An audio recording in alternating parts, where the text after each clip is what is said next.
Hello student, आप सभी का स्वागत हमारे YouTube channel study with reading में। स्टूडेंट, हम पढ़ रहे हैं उत्तर प्रदेश से संबंधित टॉपिक जो आने वाले एग्जाम आरओ, एआरओ, यूपीपीएससी जैसे एग्जामों के लिए बहुत ही महत्वपूर्ण है, जिससे आने वाले एग्जाम में हर बार प्रश्न पूछे जाते हैं।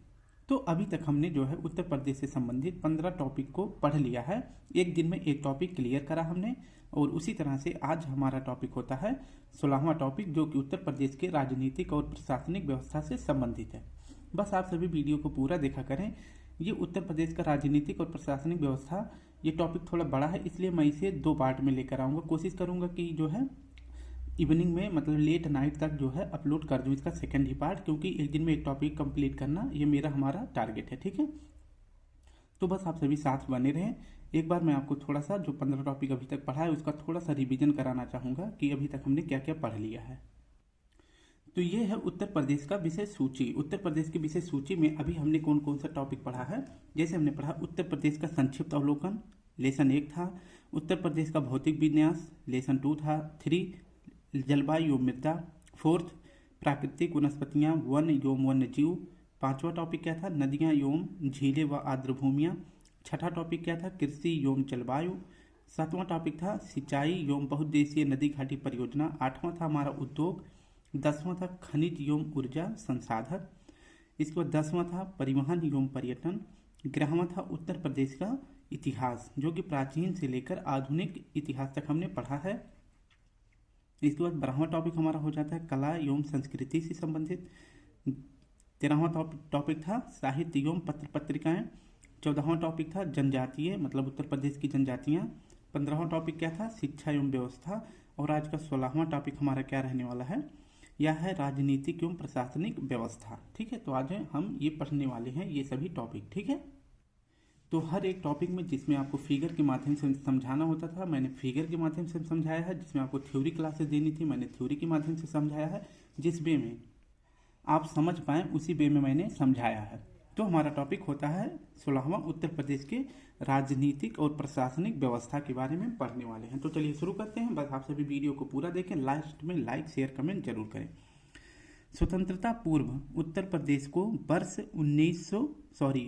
वर्ष 1858 में उत्तर पश्चिमी प्रांत तथा जब इसे 1858 में उत्तर पश्चिमी प्रांत के नाम से जाना जाता था, तो उस समय जो है उत्तर प्रदेश उत्तर पश्चिमी प्रांत का जो मुख्यालय था वह कहाँ था, वह प्रयागराज में था। ठीक है, लेकिन वर्ष 1877 में उत्तर पश्चिमी प्रांत एवं अवध का विलय कर दिया गया। यह आप कह सकते हैं कि उत्तर पश्चिमी प्रांत एवं अवध का नाम कब रखा गया था, तो 1877 ईस्वी में रखा गया था। उत्तर पश्चिमी प्रांत का नाम कब रखा गया था, तो यह रखा गया था स्वतंत्रता के बाद 1800, मतलब स्वतंत्रता के पहले 1858 में उत्तर प्रदेश का क्या नाम था, तो उत्तर पश्चिमी प्रांत था। उस समय उसका मुख्यालय कहाँ पर था, तो उत्तर पश्चिमी प्रांत का मुख्यालय था प्रयागराज में। 1877 में उत्तर पश्चिमी प्रांत एवं अवध नाम रख दिया गया, मतलब दोनों को एक में विलय कर उत्तर प्रदेश का क्या नाम रख दिया गया था 1877 में, तो उत्तर पश्चिमी प्रांत एवं अवध, ये पूरा एक नाम रख दिया गया था, यहाँ से लेकर उत्तर पश्चिमी प्रांत एवं अवध। ठीक है, फिर इसके बाद क्या होता है, वर्ष 1902 में संयुक्त प्रांत आगरा एवं अवध नाम दिया गया। फिर इसके बाद क्या होता है, 1902 में संयुक्त प्रांत आगरा एवं अवध नाम दिया गया उत्तर प्रदेश का। फिर क्या होता है कि वर्ष 1921 में राजधानी जो है प्रयागराज से लखनऊ स्थानांतरित कर दी गई।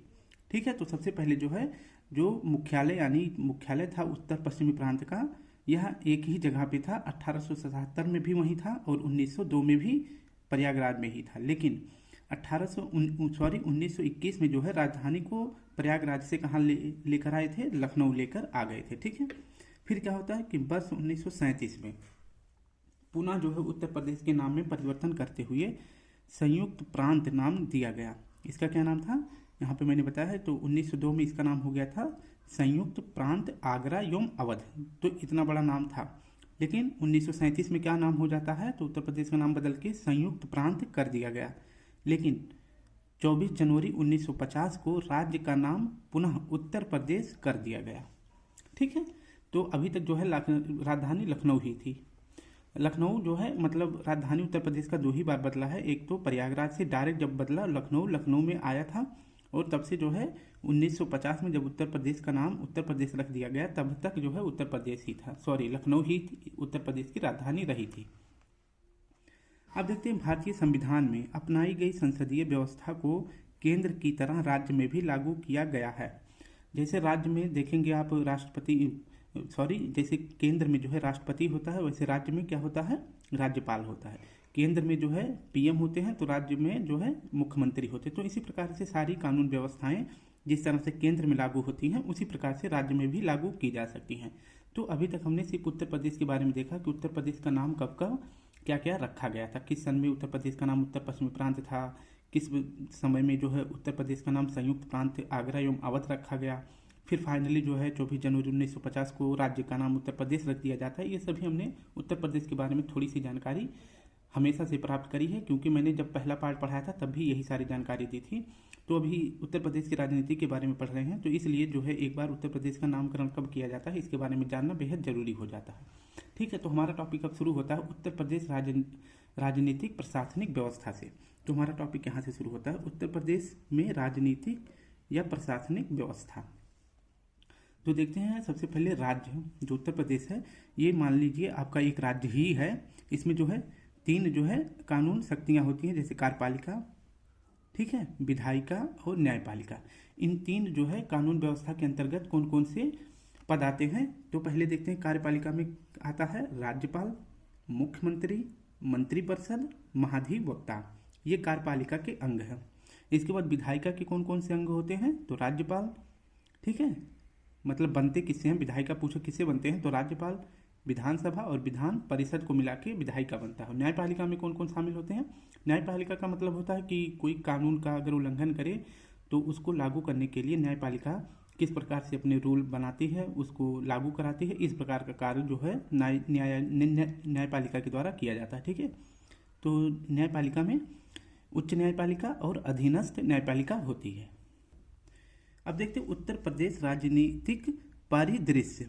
उत्तर प्रदेश राजनीतिक परिदृश्य में देखते हैं लोकसभा सदस्यों की संख्या उत्तर प्रदेश में कितनी है, तो 80 है। लोकसभा सदस्यों की संख्या 80 है। उत्तर प्रदेश में लोकसभा में अनुसूचित जाति हेतु आरक्षित सीट कितनी है, तो लोकसभा में अनुसूचित जाति हेतु आरक्षित सीट है 17। एससी मतलब जिसे आप बोलते हैं क्या, एससी यानी शेड्यूल कास्ट के लिए लोकसभा में कितनी सीटें हैं उत्तर प्रदेश में, तो 17 हैं। उत्तर प्रदेश में लोकसभा के लिए अनुसूचित जनजाति, यहाँ पे जाति है, यहाँ पे जनजाति है, तो उत्तर प्रदेश में अनुसूचित जनजाति हेतु कितनी आरक्षित सीटें हैं, तो आप देख सकते हैं 0 सीटें हैं। अनुसूचित जाति के लिए 17 हैं और अनुसूचित जनजाति के लिए लोकसभा में कितनी सीटें हैं, तो यह है 0, यानी कि एक भी सीट जो है अनुसूचित जनजाति के लिए नहीं है। एसटी मतलब हो जाता है शेड्यूल ट्राइब। नेक्स्ट देखते हैं राज्यसभा सदस्यों हेतु संख्या कितनी है, तो उत्तर प्रदेश में राज्यसभा सदस्य की संख्या कितनी है, तो 31 है। लोकसभा के लिए कितनी है, उत्तर प्रदेश में 80। विधानसभा सदस्यों की संख्या कितनी है, तो विधानसभा में सदस्यों की संख्या है 403। ठीक है, पहले कितनी थी, सॉरी 104 है, बाय मिस्टेक मैंने 140 लिख दिया था। ठीक है, यहाँ पे लिख देते हैं, तो यह हो जाता है आपका 104। तो पहले कितना था, 404 था। ठीक है, पहले कितना था, तो पहले 404 था उत्तर प्रदेश में, लेकिन 144वें कॉन्स्टिट्यूशन अमेंडमेंट मतलब 104वें संविधान संशोधन के द्वारा जो है 404 सीट में से एक सीट जो है उत्तर प्रदेश विधानसभा की घटा दी जाती, एक सीट घटा दिया जाता। और एक सीट कौन सी थी आपकी, एग्लो इंडियन जो थे। ठीक है, तो एग्लो इंडियन जो एक सीट था वह उत्तर प्रदेश से चुना जाता था। तो 104वें संविधान संशोधन के द्वारा एक सीट को काट दिया गया उत्तर प्रदेश में। ठीक है, वैसे काटा गया था 2 सीट, लेकिन एक सीट जो है कहाँ से चुना जाता था, उत्तर प्रदेश से। तो एक सीट जब यहाँ से 404 में से निकाल दिया गया तो आपका विधानसभा में कितने सदस्य की संख्या बच जाती है, तो 403 हो जाती है। तो अब याद रखेंगे ये क्वेश्चन कि उत्तर प्रदेश में विधानसभा सदस्यों की संख्या कितनी है, 403 है। नेक्स्ट देखते हैं, नेक्स्ट पॉइंट, पहली विधानसभा का गठन कब किया गया। उत्तर प्रदेश में पहली बार विधानसभा का गठन किया गया था 8 मार्च 1952 ईस्वी को। एक बार मैं फिर से ये सभी रिवीजन कराऊंगा, लेकिन आपको एक बार से 2 बार रिवीजन करना हमारे साथ जरूरी है। ठीक है, प्रथम राज्यपाल कौन थी, यह देश की प्रथम राज्यपाल बनी थी, तो यह है श्रीमती सरोजिनी नायडू जी। नेक्स्ट है प्रथम मुख्यमंत्री कौन थे, तो पंडित गोविंद बल्लभ पंत थे उत्तर प्रदेश के पहले मुख्यमंत्री। और पहली महिला उप मुख्यमंत्री कौन थी, पहली महिला मुख्यमंत्री कौन थी, तो यह थी श्रीमती सुचेता कृपलानी जी। प्रथम विधानसभा अध्यक्ष कौन थे, तो प्रथम विधानसभा अध्यक्ष थे पुरुषोत्तम दास टंडन। नेक्स्ट है कि विधान परिषद के प्रथम सभापति, विधान परिषद के प्रथम सभापति कौन थे, तो श्री चंद्रभाल जी थे। ठीक है, नेक्स्ट हो जाता हमारा राज्य में पहली बार राष्ट्रपति शासन कब लागू किया गया था। तो उत्तर प्रदेश में पहली बार राष्ट्रपति शासन कब लागू हुआ था, तो 25 फरवरी 1968 को। पहली बार कब लागू हुआ था, तो 25 फरवरी 1968 से लेकर 25 फरवरी, ये 26 रहेगा आई थिंक, ठीक है, ये 26 है।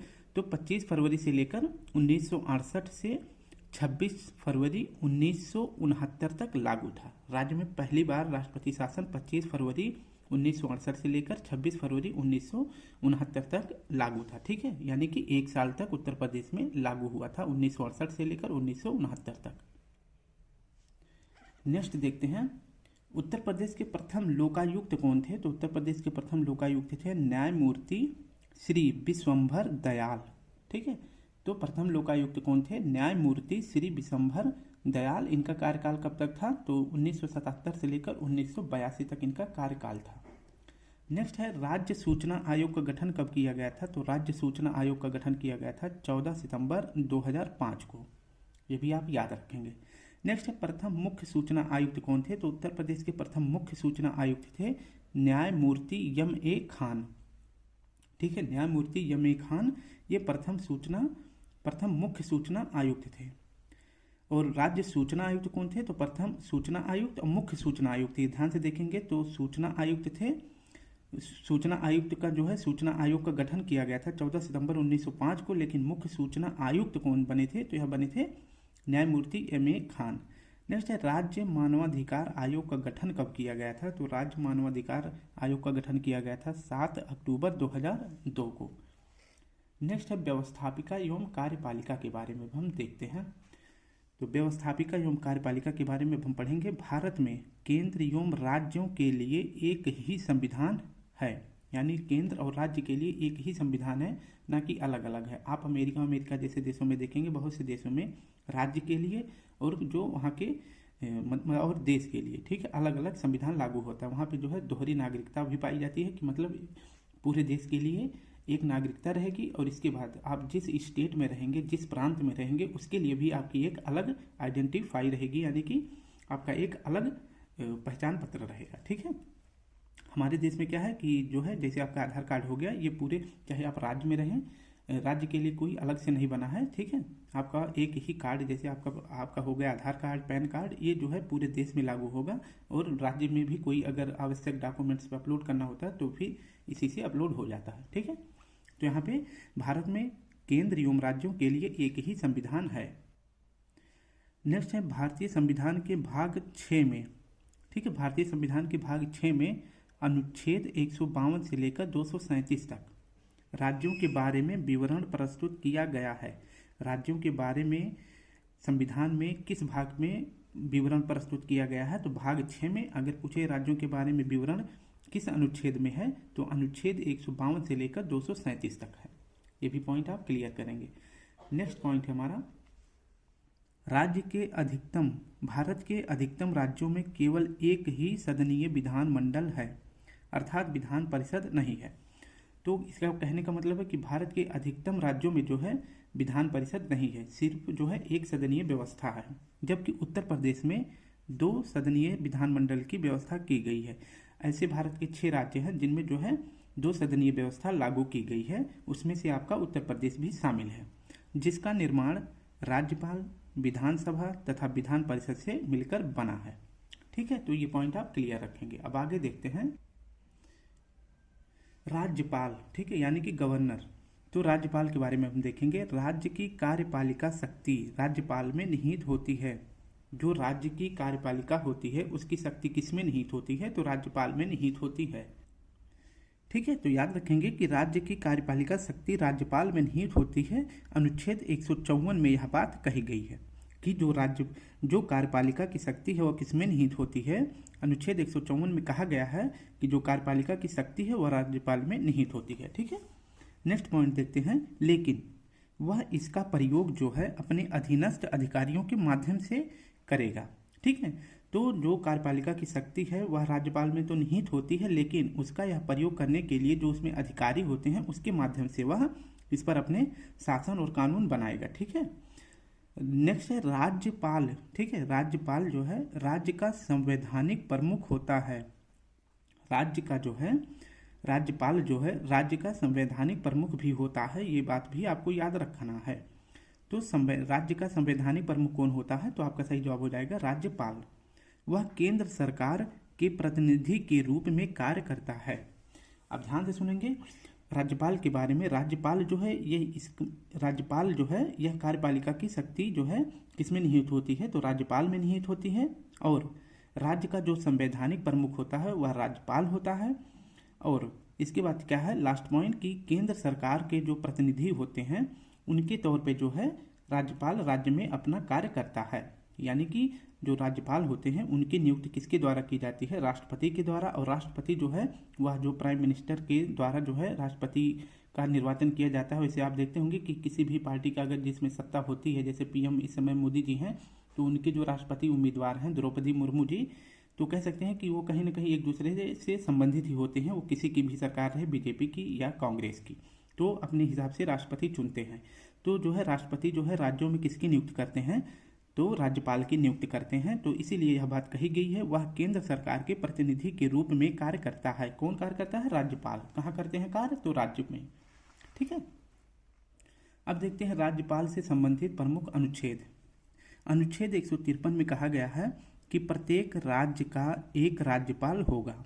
नेक्स्ट है अनुच्छेद 154 में राज्य की कार्यपालिका की शक्ति राज्यपाल में निहित होगी, जो मैंने बात ऊपर बताई थी आपको। नेक्स्ट है आपका अनुच्छेद 155 में कहा गया है राज्य के राज्यपाल को राष्ट्रपति अपने हस्ताक्षर और मुद्रा सहित अधिपत्र द्वारा नियुक्त करता है। यानी कि राज्यपाल की नियुक्ति कौन करता है राज्य में? तो राष्ट्रपति करता है अनुच्छेद 155 के द्वारा। ठीक है, अब देखते हैं कि अनुच्छेद 156 में क्या कहा गया है कि राज्यपाल का कार्यकाल कितना होगा? 5 वर्ष या फिर उससे आगे भी हो सकता है। किसके द्वारा यह बात कही जा सकती, मतलब लागू किया जा सकता है कि राज्यपाल का जो कार्यकाल है वो 5 साल रहेगा या 10 साल रहेगा। यह किस पर निर्भर करता है? तो यह राष्ट्रपति पर निर्भर करता है। ठीक है, तो राज्यपाल का कार्यकाल किस में है? अनुच्छेद 156 में। नेक्स्ट हमारा है अनुच्छेद 157। राज्यपाल नियुक्त होने हेतु भारत का नागरिक होना चाहिए एवं 35 वर्ष की आयु भी पूर्ण होना आवश्यक है। यानी कि जो राष्ट्रपति बनने के लिए योग्यताएं हैं वो आपका क्या क्या होना चाहिए? तो पहली बात, आपको भारत का नागरिक होना चाहिए एवं आपकी उम्र जो है 35 वर्ष होनी चाहिए। तो राज्यपाल बनने के लिए आपकी उम्र कितनी होनी चाहिए? 35 वर्ष। ये भी पॉइंट याद रखें, क्वेश्चन पूछा जाता है कि राज्यपाल की उम्र जो है कितनी होनी चाहिए राज्यपाल बनने के लिए। नेक्स्ट हमारा है अनुच्छेद 158। ठीक है, 158 ये 5 है। अनुच्छेद 158 में क्या कहा गया है? तो पहली बात आपको नंबर 1 याद करेंगे, राज्यपाल संसद का राज्य विधानमंडल का सदस्य ना हो। ठीक है, यानी कि संसद का राज्य विधानमंडल का सदस्य ना हो। कौन ना हो? राज्यपाल ना हो। और लाभ के पद पर नहीं होना चाहिए। यानी कि राज्यपाल बनने के लिए आप किसी सरकारी पद पर नहीं हो सकते, ये भी बात आपको ध्यान रखना है। नेक्स्ट है आपका अनुच्छेद 159 इसके बारे में देखते हैं। 159 राज्यपाल द्वारा शपथ या प्रतिज्ञान, यानी कि राज्यपाल जो है शपथ लेते हैं किस अनुच्छेद के द्वारा? तो 159 के द्वारा राज्यपाल की इसमें शपथ और उनकी जो प्रतिज्ञाएं होती हैं उनका जो है समावेश किया गया है किसमें? अनुच्छेद 159 में। तो राज्यपाल का शपथ किस में है? 159 में। नेक्स्ट है आपका अनुच्छेद 161 में क्या है? तो राज्यपाल की क्षमा शक्तियाँ हैं। राज्यपाल जो है किसे क्षमा कर सकते हैं, किसे नहीं कर सकते हैं, किस प्रकार की गलतियों को राज्यपाल क्षमा कर सकते हैं? तो सभी प्रकार की गलतियों को क्षमा कर सकते हैं, सिर्फ 2 गलतियों को क्षमा नहीं कर सकते हैं। एक तो आपका हो जाता है मार्शल लॉ और दूसरा हो जाता है आपका मृत्यु दंड। ठीक है, अगर जो है सुप्रीम कोर्ट के द्वारा या हाई कोर्ट के द्वारा अगर किसी भी नागरिक को जो है मृत्यु दंड या मार्शल लॉ के कारण किसी भी प्रकार की सजा दी गई है, तो ये 2 गलतियां जो है 2 प्रकार की शक्तियों मतलब जो उनको सजा दी गया है, तो ये जो है दो प्रकार की क्षमा को माफ़ नहीं कर सकते हैं। एक तो आपका हो जाएगा मार्शल लॉ, ठीक है, और दूसरा हो जाएगा आपका मृत्यु दंड, ठीक है। तो दो गलतियों को राष्ट्रपति क्षमा नहीं कर सकते हैं, और ये दोनों गलतियां भी कौन क्षमा कर सकता है, तो आपके प्रेसिडेंट, ठीक है। तो भारत के प्रेसिडेंट किसी भी प्रकार की गलतियों को क्षमा कर सकते हैं। ये शक्तियां सभी प्रकार की गलतियों को माफ प्रेसिडेंट कर सकते हैं अनुच्छेद 72 के द्वारा, ठीक है। लेकिन जब हम भारत की राजनीति पढ़ेंगे तो उसके बारे में आपको अच्छे से बताएंगे। अभी हम पढ़ रहे हैं राज्य के उत्तर प्रदेश की राजनीति के बारे में। तो राज्यपाल सिर्फ दो शक्तियों को क्षमा नहीं कर सकते हैं, बाकी क्षमा कर सकते हैं। तो दो गलतियां कौन सी हैं, एक तो आपका मार्शल लॉ हो जाएगा और दूसरा आपका मृत्यु दंड। ये दो गलतियां जो है राज्यपाल क्षमा नहीं कर सकते हैं। नेक्स्ट हो जाएगा आपका अनुच्छेद 163, राज्यपाल को सहायता और सलाह देने हेतु मंत्रिपरिषद का प्रावधान, जिसका प्रधान मुख्यमंत्री होगा। तो 163 में क्या कहा गया है कि राज्यपाल को सलाह देने हेतु मंत्रिपरिषद का गठन किया गया है, और मंत्रिपरिषद के जो है प्रधान कौन होता है, तो मंत्रिपरिषद का प्रधान होते हैं मुख्यमंत्री, ठीक है। ये भी आप याद रखेंगे। नेक्स्ट हमारा है राज्यपाल की शक्तियां एवं कार्य। राज्यपाल की शक्तियां कौन कौन सी है और उनमें कार्य कौन कौन से करने की मतलब क्षमता होती है कि या फिर उनको अधिकार दिया गया है, उसके बारे में देखते हैं। तो राज्यपाल की शक्तियां एवं कार्य, तो पहला देखते हैं कार्यपालिका संबंधी शक्तियां राज्य के पास राज्यपाल में निहित होती हैं। नेक्स्ट दूसरा है विधायी शक्तियां, ये भी राज्यपाल में होती हैं। न्यायिक शक्तियां, ये भी राज्यपाल में। वित्तीय शक्तियां, ये भी राज्यपाल में। और अन्य शक्तियां भी और भी बहुत सारी शक्तियां होती हैं जो राज्यपाल में निहित होती हैं। अब विधानसभा के बारे में पढ़ते हैं। संविधान के अनुच्छेद 170 के अनुसार विधानसभाओं में सदस्यों की संख्या 60 से कम तथा 500 से अधिक नहीं हो सकती। तो विधानसभा से संबंधित अनुच्छेद है 170, जिसमें यह बात कही गई है कि विधानसभाओं में सदस्यों की संख्या 60 से कम ना हो और 500 से अधिक ना हो, ठीक है। वर्तमान में उत्तर प्रदेश राज्य विधानसभा सदस्यों की संख्या 403 है, ठीक है। तो वर्तमान में उत्तर प्रदेश राज्य विधानसभा में सदस्यों की संख्या कितनी है, 403 है। मैंने आपको बताया था कि 104वां संशोधन के द्वारा 104वें संविधान संशोधन के द्वारा दो आंग्ल इंडियन जो थे उनको निकाल दिया गया बाहर, 104वें कॉन्स्टिट्यूशन के माध्यम से निकाल दिया गया है, जिनमें से एक जो है कहाँ से चुन कर आते थे, तो एक उत्तर प्रदेश से चुन के आते थे। तो जिससे कि जो उत्तर प्रदेश की राज्य विधानसभा की सीट थी वो 404 थी। लेकिन जब यह जो है 104वें संविधान के द्वारा इन्हें दो लोगों को बाहर कर दिया जाता है जो कि आंग्ल इंडियन थे, तो उनमें से एक उत्तर प्रदेश से जो जाते थे उनको भी बाहर होना पड़ा। तो जिससे इनकी संख्या कितनी हो जाती है, 403 हो जाती है, ठीक है। तो याद रखना कि राज्य विधानसभा में उत्तर प्रदेश की कितनी संख्या है, तो 403 है। नेक्स्ट पॉइंट है राज्य विधानसभा के जो सदस्य होते हैं मतदाताओं द्वारा प्रत्यक्ष रूप से चुने जाते हैं। यानी कि जो राज्य विधानसभा के सदस्य होते हैं उनका चुनाव जो है किसके द्वारा होता है, वोटिंग के माध्यम से जनता चुनती है, ठीक है। ये पॉइंट आप याद रखेंगे, ठीक है। नेक्स्ट पॉइंट है हमारा विधानसभा का सदस्य बनने के लिए न्यूनतम आयु कितनी होनी चाहिए, तो 25 वर्ष होनी चाहिए। तो आप इससे अनुमान भी लगा सकते हैं कि राज्य विधानसभा का सदस्य बनने के लिए अगर न्यूनतम आयु 25 वर्ष है तो सीएम यानी कि मुख्यमंत्री बनने के लिए भी कितनी उम्र चाहिए, 25 वर्ष होनी चाहिए। क्योंकि इन्हीं में से सदस्य जिस पार्टी का मतलब विधानसभा के सदस्य की संख्या ज़्यादा हो जाती है जिस पार्टी की, उन्हीं पार्टी में से एक व्यक्ति को जो है क्या बनाया जाता है, अपने बीच से सीएम चुन लिया जाता है। और उसके बाद सीएम चुनने के बाद उनको जो है शपथ कौन दिला देते हैं, राज्यपाल दिला देते हैं, ठीक है। अभी पॉइंट हम आगे पढ़ने वाले हैं। नेक्स्ट पॉइंट हमारा हो जाता है राज्य विधानसभा के सदस्य अपने में से ही अध्यक्ष व उपाध्यक्षों का चुनाव करते हैं। ये पॉइंट भी आप याद रखेंगे। नेक्स्ट देखते हैं विधान परिषद के बारे में। उत्तर प्रदेश राज्य विधान परिषद का गठन वर्ष 1937 में किया गया था। मैंने एक बार आपको बताया था, लेकिन वहाँ पे सिर्फ कैसे बताया था, वन लाइनर क्वेश्चन के माध्यम से बता दिया था। यहाँ पे अब आपको डिटेल से पढ़ना है राज्य विधानसभा के बारे में, ठीक है, विधान परिषद के बारे में। तो उत्तर प्रदेश राज्य विधान परिषद का गठन कब किया गया था, तो 1937 में किया गया था। और भारतीय संविधान के अनुच्छेद 169 के तहत विधान परिषद का गठन समापन राज्य विधानसभा के संकल्प प्रस्ताव पर संसद द्वारा किया जाता है। तो संसद द्वारा क्या क्या कार्य किया जाता है, विधान परिषद का गठन और समापन राज्य विधानसभाओं के संकल्प प्रस्ताव पर, ये सभी कार्य जो है किसके द्वारा किए जाते हैं, तो संसद के द्वारा किए जाते हैं। अनुच्छेद किस अनुच्छेद के माध्यम से, तो 169वें संविधान अनुच्छेद के माध्यम से। ठीक है, नेक्स्ट है विधानसभा के बारे में। यह एक अस्थाई व, यहाँ से देखेंगे क्योंकि थोड़ा सा मतलब लिखने में प्रॉब्लम हो गई, मतलब छूट गया था, तो याद रखेंगे कि विधानसभा जो है क्या है, तो विधानसभा एक अस्थाई व उच्च सदन है। प्रत्येक सदस्यों का कार्यकाल कितना होता है, 6 वर्षों के लिए ये चुने जाते हैं। विधानसभा के जो सदस्य होते हैं उनका कार्यकाल कितना होता है, तो 6 वर्षों के लिए उनका कार्यकाल होता है। और विधान परिषद कैसा सदन है, तो यह उच्च सदन व अस्थाई सदन है। जैसे आपका हो जाता है केंद्र में राज्यसभा होता है, वैसे राज्य में क्या होता है, विधान परिषद होता है। केंद्र में राज्यसभा होता है, वैसे राज्य में विधान परिषद होता है। ठीक है, नेक्स्ट है हमारा विधान परिषद के सदस्यों के निर्वाचन की पद्धति निम्नलिखित है। मतलब कि विधान परिषद के जो सदस्य हैं उनका निर्वाचन किस पद्धति के माध्यम से होता है, उसके बारे में हम देखते हैं। ठीक है, तो विधान परिषद के 1/3 सदस्य स्थानीय निकायों जैसे नगर पालिका, जिला बोर्ड आदि से चुने जाते हैं। ठीक है, नेक्स्ट पॉइंट है 1/12 सदस्यों का निर्वाचन राज्य के पंजीकृत स्नातकों द्वारा निर्वाचित किया जाता है, यानी कि जो स्नातक हुए लोग होते हैं उनका चुनाव भी किया जाता है। कितना होता है उनका विधान परिषद में योगदान, तो 1/12 होता है। नेक्स्ट हमारा 1/12 सदस्यों का निर्वाचन कहाँ, 3 वर्ष से अध्यापन, यानी कि जो अध्यापन कार्य कर रहे हों, जो कितने वर्ष से, 3 वर्ष से कर रहे हों, ऐसे लोगों को भी मतलब मनोनीत किया जाता है विधान परिषद में। नेक्स्ट हमारा 1/3 सदस्यों का चुनाव जो है विधानसभा के सदस्यों द्वारा किया जाता है।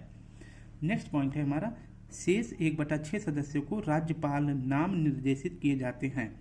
मतलब 1/6 सदस्य जो होते हैं उनमें से उनका 1/6 सदस्यों को मतलब राज्यपाल के पास प्रस्ताव भेज दिया जाता है, तो राज्यपाल अपने मतलब अनुसार चुन लेते हैं 1/6 सदस्यों को, जो कि विधानसभा परिषद में योगदान देने वाले होते हैं।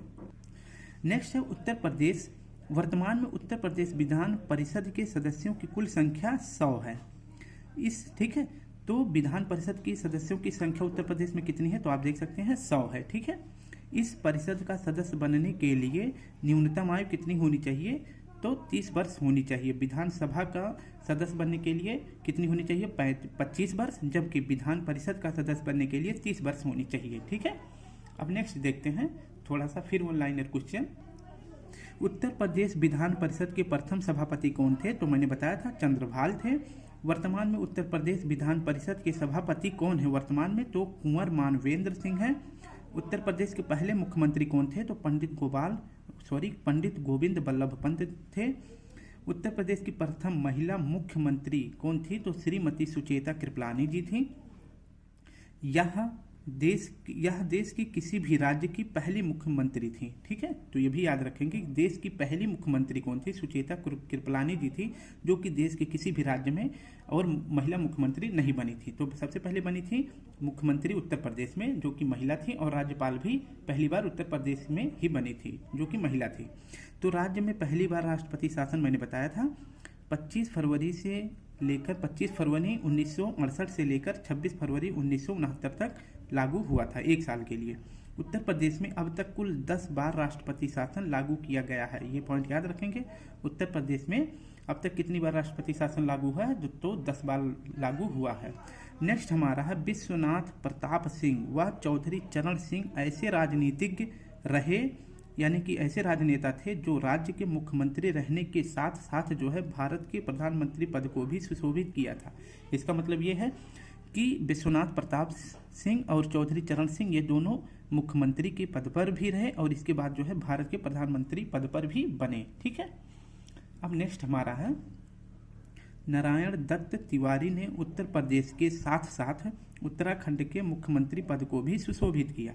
तो जब 2000 में उत्तर प्रदेश से 13 जिलों को काटकर उत्तराखंड बनाया गया था, तो जो है नारायण दत्त उत्तर प्रदेश के भी मुख्यमंत्री हो गए थे। उसके बाद जो है जब उत्तर प्रदेश से उत्तराखंड अलग हुआ तो उत्तराखंड के भी ये मुख्यमंत्री बने थे। तो कौन बने थे, तो नारायण दत्त तिवारी, ये भी पॉइंट याद रखना।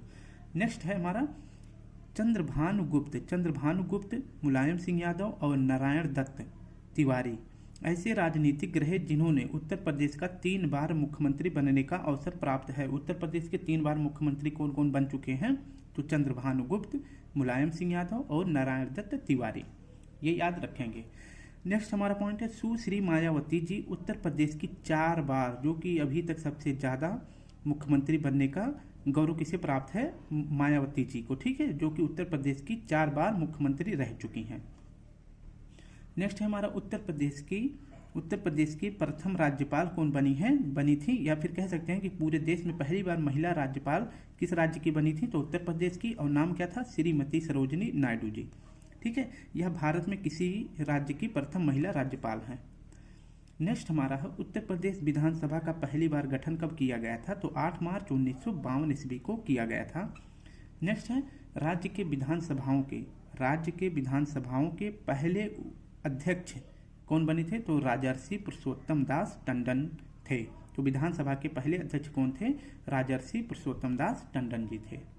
थोड़ा जल्दी पढ़ाना पड़ेगा, नहीं तो वीडियो बहुत बड़ी बन जाएगी, क्योंकि जो है 2 पार्ट में लाने के तब तो ज़्यादा ऐसा लग जाएगा कि मुझे 3 पार्ट में करना पड़ेगा, इसलिए थोड़ा जल्दी कर रहे हैं। उत्तर प्रदेश की विधानसभा में अनुसूचित जातियों यानी कि शेड्यूल कास्ट के लिए आरक्षित सीटों की संख्या कितनी है, तो 84 है। ध्यान से देखेंगे किसमें, विधानसभा में कह रहा है, तो उत्तर प्रदेश की विधानसभा में अनुसूचित जातियों के लिए आरक्षित सीट कितनी है, तो 84 है, तथा अनुसूचित जनजाति यानी शेड्यूल ट्राइब के लिए कितनी सीटें हैं, तो यह 2 सीटें हैं, ये भी आप याद रखेंगे। तो विधानसभा में अनुसूचित जाति के लिए 84 सीट और अनुसूचित जनजाति के लिए कितनी सीटें हैं, तो यह 2 सीटें हैं। नेक्स्ट है हमारा उत्तर प्रदेश में देश में सर्वाधिक लोकसभा व राज्यसभा सीटों की संख्या क्रमशः 80 व 31 है। इसका मतलब यह है कि उत्तर प्रदेश में लोकसभा की सीट 80 है और राज्यसभा की सीट कितनी है, 31 है, जो कि पूरे भारत में और किसी राज्य में लोकसभा की सीट 80 नहीं है और राज्यसभा की सीट 31 नहीं है, जो कि सिर्फ उत्तर प्रदेश में सबसे ज़्यादा है, ठीक है। अब हम नेक्स्ट देखते हैं उत्तर प्रदेश के प्रथम, ये याद रखेंगे, उत्तर प्रदेश में प्रथम कार्यवाहक राज्यपाल कौन बने हैं, तो श्री बी मलिक बने हैं, ठीक है। राष्ट्रपति शासन उत्तर प्रदेश में पहली बार मुख्यमंत्री, मतलब किसके समय में पहली बार राष्ट्रपति शासन लगा था, किस मुख्यमंत्री के कार्यकाल में, तो मुख्यमंत्री कौन थे, मुख्यमंत्री चरण सिंह के काल में पहली बार राष्ट्रपति शासन लागू हुआ था। तो मैंने बताया कि जो है पहली बार जब उत्तर प्रदेश में राष्ट्रपति शासन लगा था तो उस समय मुख्यमंत्री उत्तर प्रदेश के कौन थे, चरण सिंह थे, आपको पता ही है। और राष्ट्रपति शासन 25 फरवरी 1968 से लेकर 26 फरवरी 1969 तक लागू था, ठीक है, 1 साल के लिए।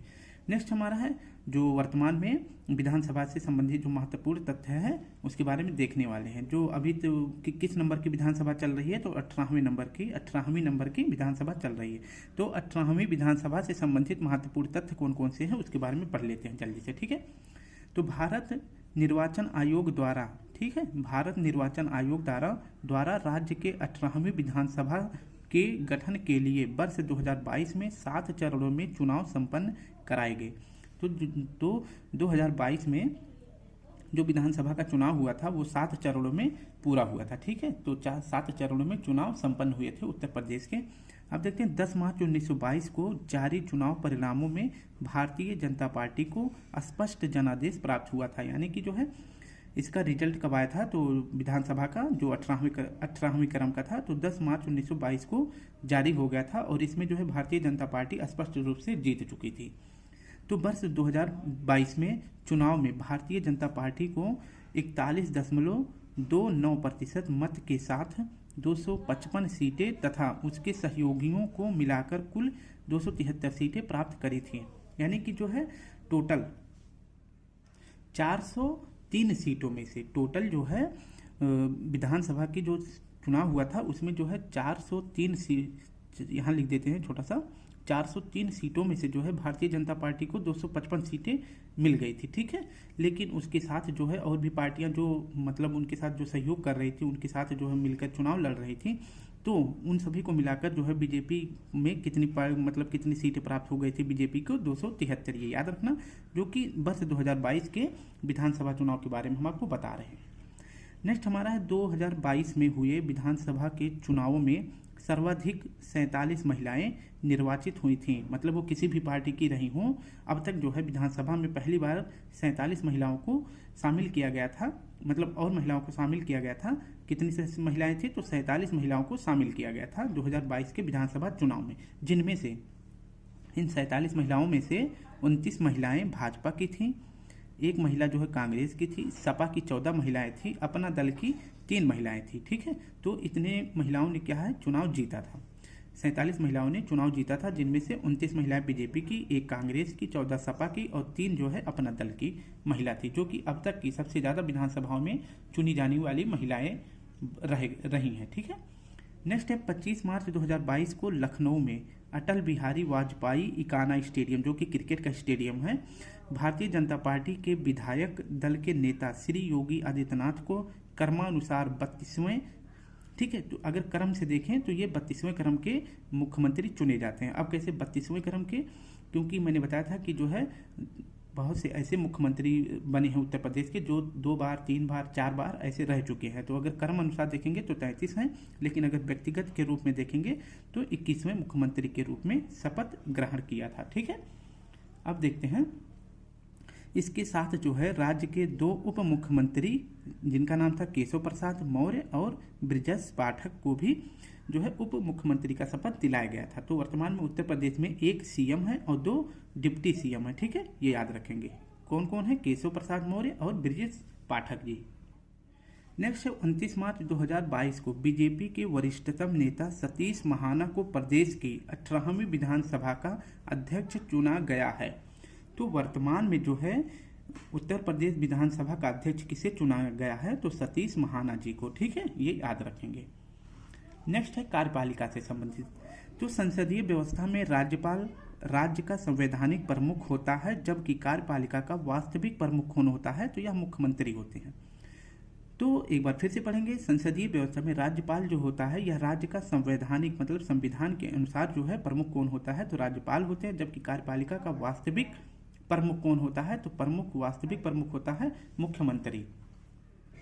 नेक्स्ट है अनुच्छेद 154 के अनुसार राज्य की कार्यपालिका शक्ति जो है राज्यपाल में निहित होती है। मैंने ये पॉइंट आपको तीसरी बार बताया है। अनुच्छेद 164 के अनुसार मुख्यमंत्री की नियुक्ति जो है राज्यपाल करता है। मैंने बताया था कि जो सीएम होते हैं उनको शपथ कौन दिलाता है, तो वह दिलाते हैं राज्यपाल, तथा अन्य मंत्रियों की नियुक्ति राज्यपाल करता है, लेकिन मंत्री मुख्यमंत्री के परामर्श से करता है। पहले तो एक मान लीजिए कि आपके पास 10 लोग हैं, 10 लोग मिलकर जो है फैसला करते हैं कि हाँ इस व्यक्ति को जो है सीएम बना देते हैं, यानी मुख्यमंत्री बना देते हैं। तो जब इस व्यक्ति को मुख्यमंत्री बनाते हैं और इन्हें जो है शपथ दिला देते हैं कौन, राज्यपाल जी, तो राज्यपाल महोदय सीएम को शपथ दिला देते हैं। फिर इसके बाद जब शपथ दिलाने के बाद राज्यपाल मुख्यमंत्री जी से पूछते हैं कि बताइए जो ये आपके 9 लोग बचे हैं इनमें से कौन कौन सा किसको पद देना है, ये आप डिसाइड कर लीजिए, फिर मैं इनको शपथ दिला देता हूँ। ठीक है, तो राज्यपाल इनको भी शपथ दिलाते हैं और इन लोगों को भी शपथ दिलाते हैं। तो कह सकते हैं मुख्यमंत्री को भी और इसके बाद जो है जो अन्य मंत्री होते हैं उनको भी राज्यपाल शपथ दिलाते हैं। नेक्स्ट हमारा है मंत्री राज्यपाल के प्रसाद पर्यंत अपने पद धारण करते हैं। वही बात जो मैंने बताया कि जो है राज्यपाल जो है मंत्रियों को भी शपथ दिलाते हैं और उनके अनुसार जो है वह अपने प्रसाद पर्यंत अपने पद पर धारण कर लेते हैं, अपने पद को धारण करते हैं। नेक्स्ट हमारा मंत्रिपरिषद सामूहिक रूप से राज्य विधानसभा के प्रति उत्तरदायी होते हैं, क्योंकि ये विधानसभा के ही सदस्य होते हैं। तो याद रखेंगे कि जो ये सभी मंत्रिपरिषद के जो सदस्य हैं ये सामूहिक रूप से किसके प्रति जिम्मेदार होते हैं, तो यह राज्य विधानसभा के प्रति उत्तरदायी होते हैं, ये भी याद रखेंगे। नेक्स्ट हमारा है केंद्र की तरह राज्य मंत्रिपरिषद के भी 3 वर्ग कैबिनेट मंत्री, राज्य मंत्री और उप मंत्री होते हैं। जैसे केंद्र में 3 जो है मंत्री होते हैं, मतलब मंत्रिपरिषद होता है, वैसे राज्य में भी जो मंत्री परिषद होता है उसमें भी 3 वर्ग के कैबिनेट मंत्री एक हो जाते हैं और दूसरा हो जाता है राज्य मंत्री और तीसरा हो जाता है उप मंत्री होते हैं। राज्यपाल मंत्रियों को पद एवं गोपनीयता की शपथ दिलाते हैं। राज्यपाल जो है मंत्रियों को पद एवं गोपनीयता की शपथ दिलाते हैं। नेक्स्ट हमारा है अनुच्छेद 166 में राज्य सरकार की समस्त कार्यपालिका कार्यवाही राज्यपाल के नाम से की जाएंगी। ठीक है, कोई भी जो है सरकार कार्य करेगा उसमें जो है सिग्नेचर वगैरह किसका होता है, तो वो राज्यपाल का होता है। यह बात किस में कही गई है, तो अनुच्छेद 166 में की गई है। ठीक है, अब नेक्स्ट देखते हैं मंत्री पद पर नियुक्त होने के लिए दोनों सदनों, यानी दोनों सदन कौन कौन से, विधानसभा और विधान परिषद में से कोई एक सदस्य होना अनिवार्य है। यानी कि मंत्री पद पर अगर आप मतलब वो नियुक्त होना चाहते हैं तो आपको दोनों सदनों में से कोई एक का सदस्य होना जरूरी है। ठीक है,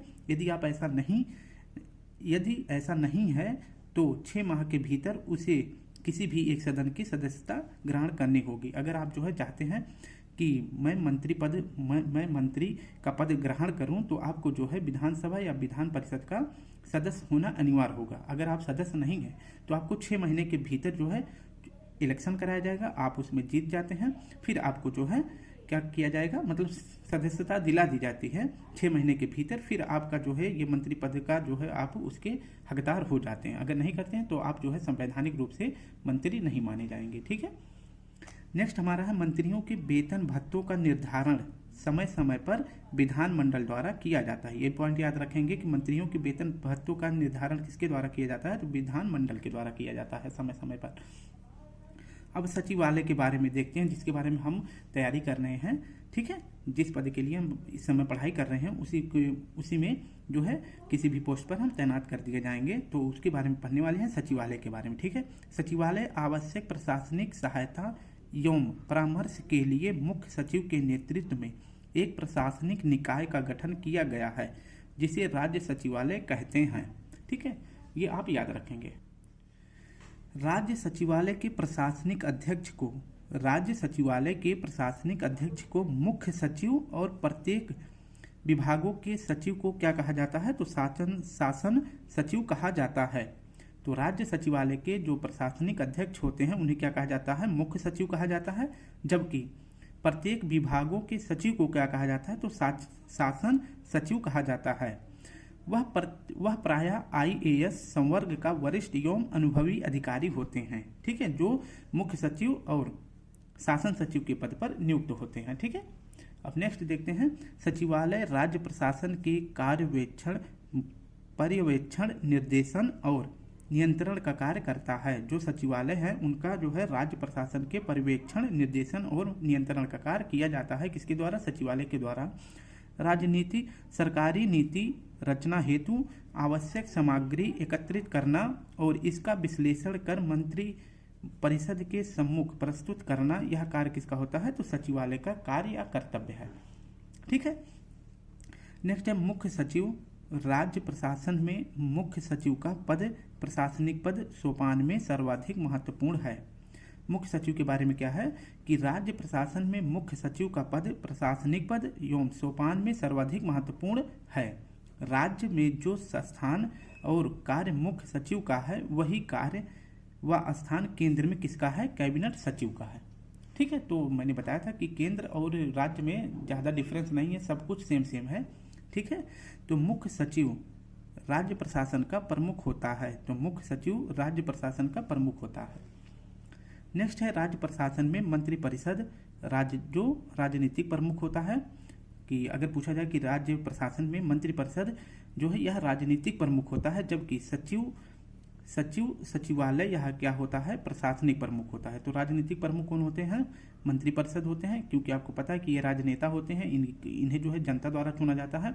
जबकि सचिवालय क्या होते हैं, प्रशासनिक होते हैं, ये पेपर के माध्यम से ही इनकी नियुक्त होती है, मतलब ये पेपर पास करके जाते हैं। ठीक है, तो मंत्रिपरिषद सचिवालय के बाद जो है तीसरा स्थान किसका होता है, तो तीसरा स्थान होता है कार्यकारी विभाग का, जिसे निदेशालय कहा जाता है। ठीक है, तो राज्य प्रशासन में 3 पद कौन कौन से होते हैं, सबसे बड़ा मंत्री परिषद होता है, उसके बाद जो है सचिवालय होते हैं, यानी सचिवालय होता है, और जो तीसरा स्थान हो जाता है कार्यकारी विभाग, जिसे क्या कहते हैं, निदेशालय भी कहा जाता है। तो ये 3 पद होते हैं राज्य प्रशासन के।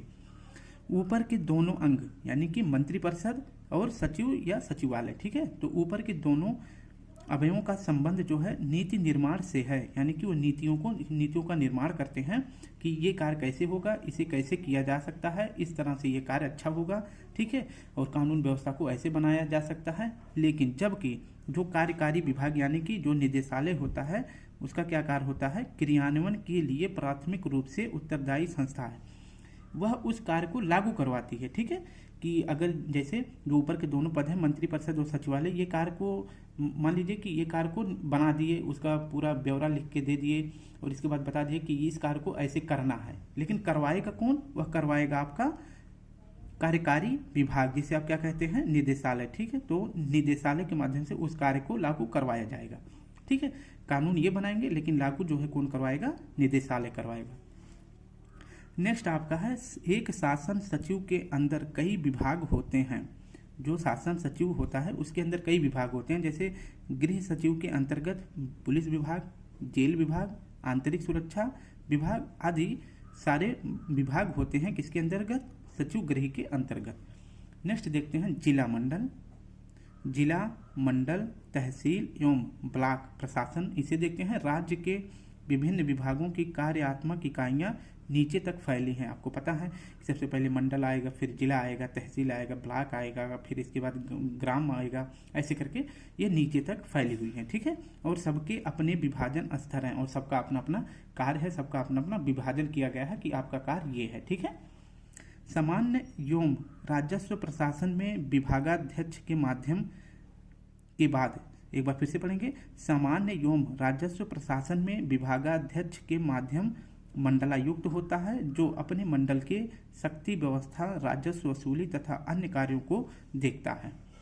तो राजस्व वसूली और जो है शांति व्यवस्था का कार्य किसका होता है, तो मंडलायुक्त का होता है, जो कि पहला स्थान होता है, फिर जिला कार्य का होगा, जिला का होगा, फिर तहसील का होगा, फिर ब्लॉक का भी, इनके सबके बारे में पढ़ते हैं। तो मंडल के नीचे कौन होता है, जिलाधिकारी का नेतृत्व जिले में होता है। तो जिलाधिकारी का नेतृत्व कहाँ होता है, जिले में होता है। आपको पता है जो डीएम साहब होते हैं उनका नेतृत्व कहाँ पर होता है, जिले में होता है। और जिले के नीचे तहसीलें होती हैं, तहसीलदारों का जो कार्य होता है आपको पता ही है। तो तहसीलें होती हैं जो कि एसडीएम के नेतृत्व में कार्य करती हैं। तहसील किसके नेतृत्व में काम करती हैं, एसडीएम के। विकास प्रशासन में सबसे नीचे ब्लॉक, और ब्लॉक के ऊपर कौन सा होता है, जिला, और जिला के ऊपर कौन सा होता है, राज्य स्तरीय विभाग होते हैं, जैसा मैंने आपको पहले बताया था। इसी प्रकार पुलिस, शिक्षा, स्वास्थ्य, विद्युत आदि विभागों के अपने अपने स्तर एवं पद सोपान है। अब देखते हैं महाधिवक्ता। महाधिवक्ता ये राज्य में होते हैं, ठीक है, ये राज्य में होते हैं, आर से राज्य हो जाएगा, राज्य में होते हैं। जबकि अगर सेंटर में पूछा जाए तो सेंटर में कौन से होते हैं, तो महान्यायवादी होते हैं। वैसे ठीक है, दोनों पद सेम होते हैं, ठीक है। जैसे राज्य में सबसे बड़ा वकील कौन होता है, तो महाधिवक्ता होता है। जैसे आप कोई पेपर लीक हो गया, उसके खिलाफ आप कहाँ चले गए, कोर्ट में चले गए, तो राज्य की तरफ से जो वकील जाता है उसी को महाधिवक्ता कहते हैं, ठीक है। वैसे सेंटर में भी वकील होता है महान्यायवादी, ठीक है। जब कोई सेंटर का कोई वैकेंसी होता है तो उसमें चुनाव जो है, मतलब केस लड़ने केंद्र सरकार की तरफ से कौन जाते हैं, तो महान्यायवादी जाते हैं, ठीक है। अब देखते हैं संविधान के अनुच्छेद 165 के अनुसार राज्य में महाधिवक्ता की नियुक्ति राज्यपाल द्वारा की जाती है और उसी के प्रसाद पर्यंत पद धारण करते हैं। तो इसका मतलब सिंपल बात यह है कि जो है महाधिवक्ता का जो है अनुच्छेद 165 में इनका उल्लेख किया गया है, और महाधिवक्ता को जो है मतलब शपथ कौन दिलाता है, राज्यपाल दिलाते हैं, और ये राज्यपाल के प्रसाद पर्यंत काम करते हैं। इनकी अवधि, जो महाधिवक्ता की अवधि की जो है ये नियत नहीं है। इसका मतलब ये 5 साल भी कर सकते हैं, ये 10 साल भी कर सकते हैं। किसके द्वारा, तो अगर राज्यपाल इनको 5 साल के अंदर हटा देगा तो हट जाएंगे, 5 साल से ज़्यादा रखना चाहेगा तो रहेंगे, ठीक है। और इनका वेतन भत्ता सब कुछ जो है किस पर डिपेंड करता है, राज्यपाल पर, ठीक है। तो कह सकते हैं कि ये राज्यपाल के अंदर ही रहते हैं, राज्यपाल जो कहेगा वही ये इतना करेंगे, अपने मन से कुछ नहीं कर सकते।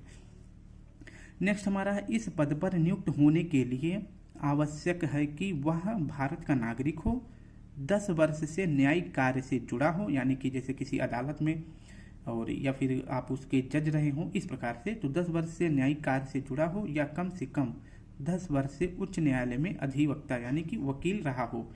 तो महाधिवक्ता बनने के लिए ये कंडीशन है कि आप भारत के नागरिक हों, 10 वर्ष से न्यायिक कार्य में जुड़े हों या 10 वर्ष से उच्च न्यायालय में अधिवक्ता रहे हों, तब तो आप जो है महाधिवक्ता बनने के काबिल हैं। ये उसकी शर्तें होती है, ठीक है।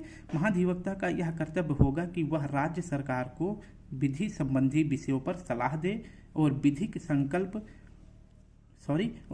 स्वरूप पर ऐसे अन्य कर्तव्यों का पालन करे जो राज्यपाल समय समय पर सौंपे। इसका मतलब होता है कि जो है अधिवक्ता जो है राज्यपाल को सलाह दे सकता है राज्य की नीतियों के बारे में कि आप ऐसे कर सकते हैं, लेकिन राज्यपाल जो है बाध्य नहीं है कि हाँ अगर मुझे महाधिवक्ता ने ये काम कहा है ऐसे करना है तो मुझे ऐसे ही करना चाहिए, नहीं कर सकता। सलाह ले सकता है कि मुझे सलाह दीजिए इस पर कि इस मैटर से कैसे बाहर निकला जाए, अगर राज्यपाल को समझ में आता है तो वह करेगा, नहीं समझ में आता तो नहीं करेगा। लेकिन अगर फिर चाहेगा राज्यपाल तो उसे फिर किसी दूसरे विषय पर जो है सलाह ले सकता है। ऐसा नहीं है कि अगर उसकी बात नहीं मानी तो दूसरी बार पूछने जाएगा तो बोलेगा नहीं नहीं मैं नहीं बताऊंगा, मेरी बात नहीं सुन रहे हो। ठीक है, तो ऐसा कुछ नहीं है। तो राज्यपाल समय समय पर सौंपे जो कार्य संभवता है उसे महाधिवक्ता को करना पड़ता है। नेक्स्ट है महाधिवक्ता राज्य का प्रमुख विधि अधिकारी होता है, यानी कि राज्य का सबसे बड़ा वकील कौन होता है तो वह होता है महाधिवक्ता। इसका उल्लेख किसमें किया गया है तो अनुच्छेद 165 में, ये याद रखना। और बाकी की ये समझ लो कि जो है राज्यपाल के ये गुलाम है, जो राज्यपाल कहेगा वही कहेंगे। और इनका सिर्फ उल्लेख आप याद रखना कि इनका उल्लेख अनुच्छेद 165 में किया गया है। और राज्य के सबसे बड़े अधिकारी होते हैं, राज्य के सबसे बड़े वकील होते हैं महाधिवक्ता। और इनका जो है नियुक्ति कौन करता है, राज्यपाल करते हैं। इनकी अवधि कोई निर्धारित नहीं होती है, 10 साल करे 20 साल करे, जब तक इनका मन करे। ये अपने मन से कुछ नहीं कर सकते हैं। इनका सब कुछ दायित्व जो भगवान होते हैं वो कौन होता है, गवर्नर होता है। नेक्स्ट देखते हैं उत्तर प्रदेश प्रशासनिक संरचना। उत्तर प्रदेश में कुल 10 मंडल, तो उत्तर प्रदेश में कुल 10 मंडल, 75 जिले, 350 तहसीलें, 4 आर्थिक संभाग, 915 नगर एवं नगर समूह, 17 नगर निगम, 17 नगर निगम, 825 विकास खंड, 198 नगर पालिका परिषद, 439 नगर पंचायत, 8135 न्याय पंचायत, 59,073 ग्राम पंचायत की संख्या है। तो इससे क्वेश्चन पूछा जाता है, आपको याद रखना। अब आपको इंपॉर्टेंट फैक्ट मिलने वाले हैं आपको, जहां से डायरेक्ट क्वेश्चन पूछेगा तो याद कर लेना। 18 मंडल, 75 जिले, 350 तहसीलें, 4 संभाग, इतना तो जरूर याद रखना। और कभी कभी नगर पंचायत के बारे में भी पूछता है, तो ऐसे ऐसे करके आप सभी याद कर सकते हैं। बस 5 मिनट की वीडियो और रहने वाली है, थोड़ा जल्दी पढ़ा देंगे तो जिससे आपका कंप्लीट हो जाए। ठीक है, तो एक तरफ मैंने बताया आपको 18 मंडल हैं, तो मंडल जिलों की संख्या, इस मंडल में कितने जिलों की संख्या है। तो जैसे वाराणसी एक जिला है आपका और यह एक मंडल है, तो वाराणसी मंडल में 4 जिले शामिल हैं। कौन कौन से संबंध जिले कौन कौन से हैं तो बता देते हैं। तो वाराणसी में 4 जिले शामिल हैं, कौन कौन से, वाराणसी, जौनपुर, गाजीपुर व चंदौली। प्रयागराज में 4 जिले, प्रयागराज मंडल में 4 जिले शामिल हैं, प्रयागराज, प्रतापगढ़, फतेहपुर, कौशाम्बी। इसका मैं पीडीएफ अभी डाल दूंगा, एक फोटो खींचकर। ऐसे आप अपने टेलीग्राम ग्रुप पर आप इसे ऐसे 1-2 बार देखेंगे, फिर इसको मैं पीडीएफ में भी दे दूंगा। ठीक है, दोनों फॉर्मेट में दे दूंगा, आपको आसानी हो जाएगी। 1-2 बार देखेंगे। वैसे क्वेश्चन इतना डीपली नहीं पूछेगा, सिर्फ इतना पूछ सकता है कि सबसे ज़्यादा जो है जिलों की संख्या किस मंडल में है और सबसे कम जिलों की संख्या किस मंडल में है। तो आप एक बार देख सकते हैं। तो सबसे पहले छोड़ देते हैं, तो और दो पॉइंट और आपको याद रखना है। तो सबसे ज़्यादा आप याद रखेंगे किस मंडल में जो है जिलों की संख्या है। तो आप यहाँ पे ध्यान से देखेंगे 4-4-4 करके आ रहा है, तो यहाँ पे देखेंगे 6। ठीक है, 3 में जो है 6 की सबसे ज़्यादा जिलों की संख्या है 3 मंडल में। तो लखनऊ में, कानपुर में, मेरठ में। तो आपको यहाँ से भी क्वेश्चन पूछ सकता है, 4 ऑप्शन दे देगा, लखनऊ, कानपुर, मेरठ, अयोध्या। ठीक है, तो ये 4 ऑप्शन दे देगा। इसमें पूछेगा कि सबसे ज़्यादा जिलों की संख्या किस, मतलब सबसे कम जिलों की संख्या किस मंडल में है। तो आपका सही जवाब क्या हो जाएगा, अयोध्या। ठीक है, ऐसे टिक कर देंगे, बाकी 3 का आपका सबसे ज़्यादा हो जाता है। ठीक है, तो इस पर विशेष ध्यान रखेंगे। तो सबसे ज़्यादा लखनऊ, कानपुर, मेरठ, इसमें जो है 6 जिलों की 6 जिले शामिल हैं, लखनऊ, उन्नाव, रायबरेली, सीतापुर, हरदोई व लखीमपुर खीरी। इसका मतलब होता है कि जिस मंडल में जितने जिले आएंगे तो उस जिले के, यानी लखनऊ के आसपास के जो जिले हैं उसमें सम्मिलित किए जाते हैं। ठीक है, ऐसा नहीं है कि लखनऊ यहाँ पर है तो ये इतना दूर आपका गोरखपुर हो जाता है तो उसको शामिल कर देंगे, नहीं, ऐसा नहीं। बाकी के जो है आप याद कर सकते हैं, कोई प्रॉब्लम नहीं है। मैंने बता दिया कि सबसे ज़्यादा जो है जिलों की संख्या किस में है, लखनऊ, कानपुर, मेरठ। एक पॉइंट यहाँ से क्लियर रखेंगे। इसके बाद सबसे कम किस में पाया जाता है, तो सबसे कम देखते हैं, सबसे कम पाया जाएगा। इसी प्रकार से पूछेगा कि जो है सबसे ज़्यादा या सबसे कम, तो सबसे कम पाए जाते हैं मिर्ज़ापुर, आजमगढ़, बस्ती, सहारनपुर, झांसी। इन 5 जो है मंडलों में सबसे कम जिले पाए जाते हैं। ये भी आप याद रखेंगे। ठीक है, तो ये पॉइंट याद रखेंगे, आपको ऐसे पीडीएफ मिल जाएगा, आपको आसानी से याद हो जाएगा। ठीक है, इसके बाद देखते हैं, आपको थोड़ा सा और याद रखना है। जैसे इसमें पूछेगा कि नवीनतम जो है मंडल कौन सा बनाया गया है, तो नवीनतम बना है आपका अलीगढ़। ठीक है, अलीगढ़ बनाया गया है, जिसमें कि जिलों की संख्या कितनी शामिल की गई है, 4। कौन कौन से, अलीगढ़, कासगंज, हाथरस व एटा। ये भी आप पॉइंट याद रखेंगे। तो अभी तक मैंने आपको इसमें से सिर्फ 3 प्रश्न याद करने के लिए बोला है, और इसके बाद 2 प्रश्न यहाँ से बन जाता है। मुख्यालय, तो चित्र बहुत सारे, जैसे वाराणसी का मुख्यालय कहाँ है, तो वाराणसी में है। प्रयागराज का मुख्यालय कहाँ है, प्रयागराज में है। चित्रकूट धाम का मुख्यालय कहाँ है, तो यह बांदा में है।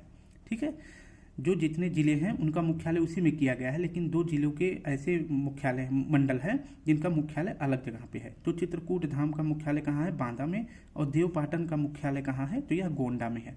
ये 2 आपको एक्स्ट्रा याद रखना है, ठीक है।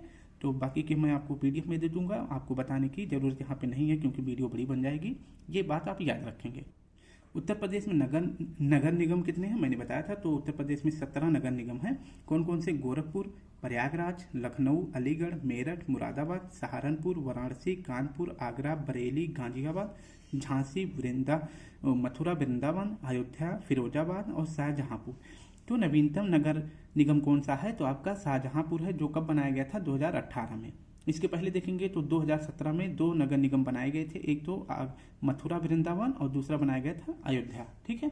तो 17 में 2 बने थे, मथुरा वृंदावन अयोध्या। इसके बाद 18 में शाहजहांपुर बना था, ये भी याद रखेंगे, ठीक है। नेक्स्ट देख लेते हैं मुख्यालय से भिन्न नाम वाले जिले। मुख्यालय से भिन्न नाम वाले जिले कौन कौन से हैं? तो जिलों का नाम और मुख्यालय। जैसे थोड़ा सा क्या है कि 24 से आपको बता दें कि 75 जिले हैं, तो 75 जिलों के 75 मुख्यालय हैं, लेकिन उनमें से कुछ ऐसे जिले हैं जिनका मुख्यालय अलग जगह पे है। जैसे आप पूछेंगे कि अयोध्या का मुख्यालय कहाँ है? तो अयोध्या का मुख्यालय कहाँ पे है? तो यह अयोध्या में है, ठीक है। इस प्रकार से मैं आपको बता रहा हूँ। तो अयोध्या का मुख्यालय कहाँ है? अयोध्या में। लखनऊ का मुख्यालय कहाँ है? लखनऊ में। लेकिन कुछ ऐसे महत्वपूर्ण जो मतलब कुछ ऐसे जिले हैं जिनका मुख्यालय अलग जगह पे है। ऐसा नहीं है कि संत कबीर नगर का मुख्यालय कहाँ है? संत कबीर नगर में। नहीं, ये गलत है। तो इसीलिए जो इस तरह से अलग दिए गए हैं मैंने उनको लिख रखा है। तो संत कबीर नगर का मुख्यालय कहाँ है? तो यह है आपका खलीलाबाद में। गौतम बुद्ध नगर का मुख्यालय कहाँ है? तो यह नोएडा में है। कौशाम्बी का मुख्यालय कहाँ है? मंझनपुर में है। कुशीनगर का मुख्यालय कहाँ है? पटरौना में। ये कई बार पूछा गया है। और सिद्धार्थ नगर का मुख्यालय कहाँ है?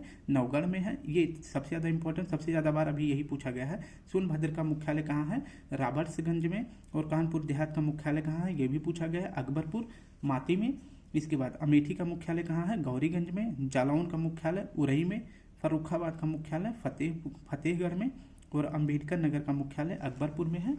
और संभल का मुख्यालय कहाँ है? तो संभल जिले का मुख्यालय है बहजोई शहर में है, ठीक है। तो स्टूडेंट अभी तक हमने इतना कंप्लीट कर लिया है। अब हम आगे जो है आपको इवनिंग तक इसका सेकेंड पार्ट अपलोड कर देंगे, नहीं तो वीडियो 2 घंटे की बन जाएगी और आप लोग बोर हो जाएंगे, ठीक है। अब इतना आप रिवीजन करेंगे, एक बार और देख लेंगे, ध्यान से देखेंगे, थोड़ा सा खुद से भी ट्रिक बनाएंगे तो आपको क्लियर हो जाएगा। एक वीडियो मैं शाम को अपलोड कर दूंगा। और अभी के लिए बस आपसे भी रिक्वेस्ट है कि प्लीज़ वीडियो को पूरा देख लेना और लास्ट में अपने भाई के लिए एक लाइक और एक कमेंट जरूर कर देना, ठीक है। फिर कल मिलते हैं। आज के लिए आप सभी को प्यारा सा जय हिंद, जय भारत।